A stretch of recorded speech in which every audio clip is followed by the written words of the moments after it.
अध्याय 8 भगवत प्राप्ति।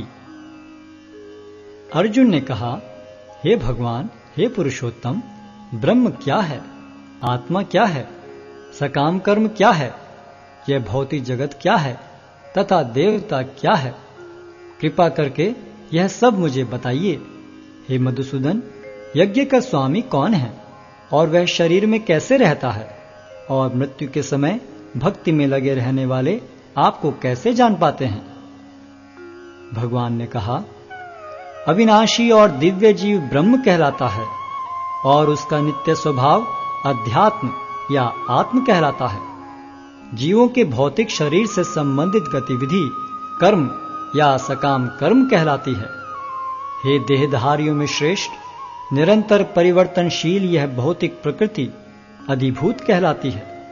भगवान का विराट रूप, जिसमें सूर्य तथा चंद्र जैसे समस्त देवता सम्मिलित हैं, अधिदैव कहलाता है तथा प्रत्येक देहधारी के हृदय में परमात्मा स्वरूप स्थित मैं परमेश्वर अधियज्ञ कहलाता हूं। और जीवन के अंत में जो केवल मेरा स्मरण करते हुए शरीर का त्याग करता है, वह तुरंत मेरे स्वभाव को प्राप्त करता है, इसमें रंच मात्र भी संदेह नहीं है। हे कुंती पुत्र, शरीर त्यागते समय मनुष्य जिस जिस भाव का स्मरण करता है, वह उस भाव को निश्चित रूप से प्राप्त होता है। अतएव हे अर्जुन, तुम्हें सदैव कृष्ण रूप में मेरा चिंतन करना चाहिए और साथ ही युद्ध करने के कर्तव्य को भी पूरा करना चाहिए। अपने कर्मों को मुझे समर्पित करके तथा अपने मन एवं बुद्धि को मुझ में स्थिर करके तुम निश्चित रूप से मुझे प्राप्त कर सकोगे।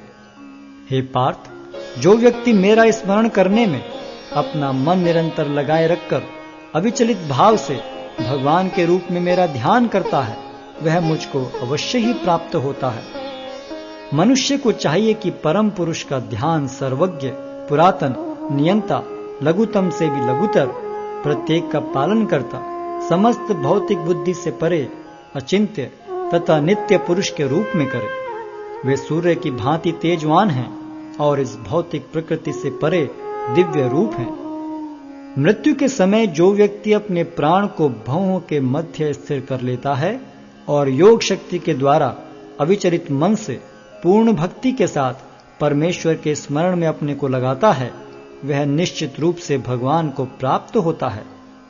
जो वेदों के ज्ञाता हैं, जो ओंकार का उच्चारण करते हैं और जो संन्यास आश्रम के बड़े बड़े मुनि हैं, वे ब्रह्म में प्रवेश करते हैं। ऐसे सिद्धि की इच्छा करने वाले ब्रह्मचर्य व्रत का अभ्यास करते हैं। अब मैं तुम्हें वह विधि बताऊंगा जिससे कोई भी व्यक्ति मुक्ति लाभ कर सकता है।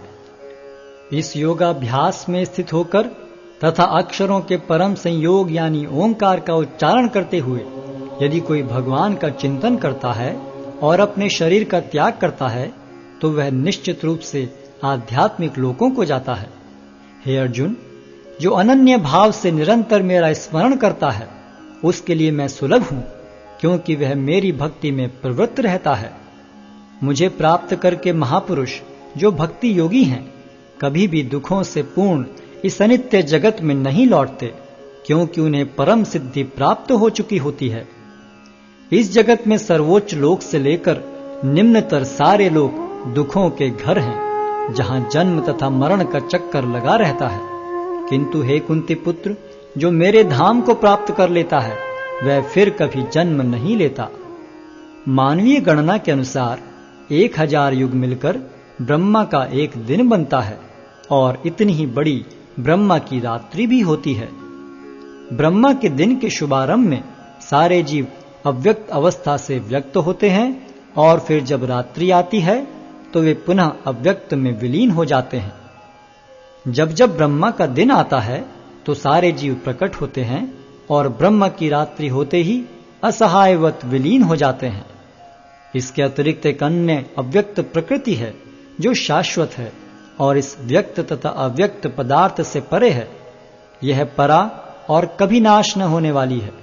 जब इस संसार का सब कुछ लय हो जाता है, तब भी उसका नाश नहीं होता। जिसे वेदांती अप्रकट तथा अविनाशी बताते हैं, जो परम गंतव्य है, जिसे प्राप्त कर लेने पर कोई वापस नहीं आता, वही मेरा परम धाम है। भगवान जो सबसे महान हैं, अनन्य भक्ति द्वारा ही प्राप्त किए जा सकते हैं।